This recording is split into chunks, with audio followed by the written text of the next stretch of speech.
একসময় ছিল একটি বড় রাজ্য, যার রাজা ছিল অত্যন্ত অহংকারী। রাজা মনে করত সে পৃথিবীর সেরা রাজা এবং তার রাজ্য বিশ্বের শ্রেষ্ঠ। সে তার মন্ত্রীদের কাছে বলতো, আমি একমাত্র সেরা রাজা, আমার রাজ্য কেউ হারাতে পারবে না।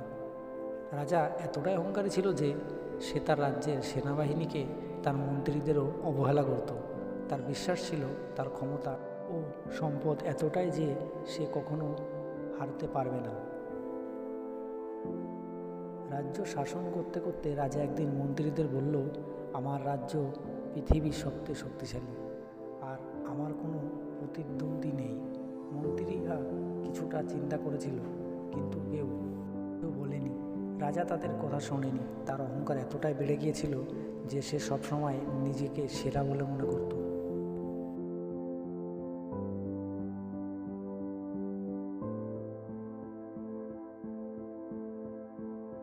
কিছুদিন পর একদল শত্রু তার রাজ্যের দিকে আক্রমণ করতে আসলো।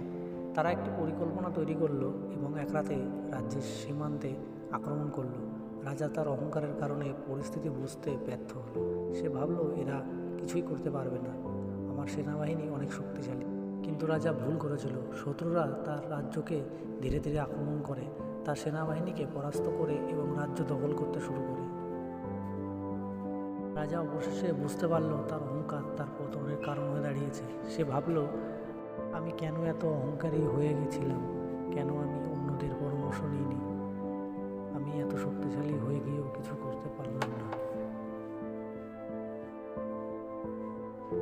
শত্রুদের কাছ থেকে পালিয়ে রাজা এক পাহাড়ি অঞ্চলে আশ্রয় নিল।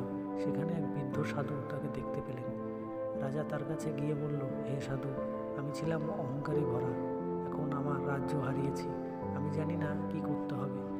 বৃদ্ধ হাসি দিয়ে বললেন, রাজা, অহংকার একদিন প্রত্যেককে পতন ঘটায়। মনে রেখো, শীর্ষে পৌঁছানো সহজ, কিন্তু সেখান থেকে ফিরে আসা অনেক কঠিন। রাজা শিখল যে অহংকার মানুষকে অন্ধ করে দেয়। সে বুঝতে পারল নিজের ক্ষমতা এবং শক্তির উপর যথা বিশ্বাস রাখা কোনো কাজের কথা নয়। তার পতনের পর সে শিখল একমাত্র নম্রতা এবং সততার মাধ্যমে মানুষ সত্যিকারের শক্তিশালী হতে পারে। এই শিক্ষাটি নিয়ে রাজা তার রাজ্যে ফিরে পাওয়ার চেষ্টা করল, তবে এবার তার মনোভাব বদলেছিল। তিনি নিজের অহংকার ভুলে গিয়ে রাজ্যের মানুষের প্রতি সহানুভূতি ও স্নেহ প্রদর্শন করতে শুরু করলেন। তবে রাজ্য হারানোর যন্ত্রণা তাকে চিরকাল মনে থেকে গেল। সত্যি অহংকার মানুষের পতনের কারণ।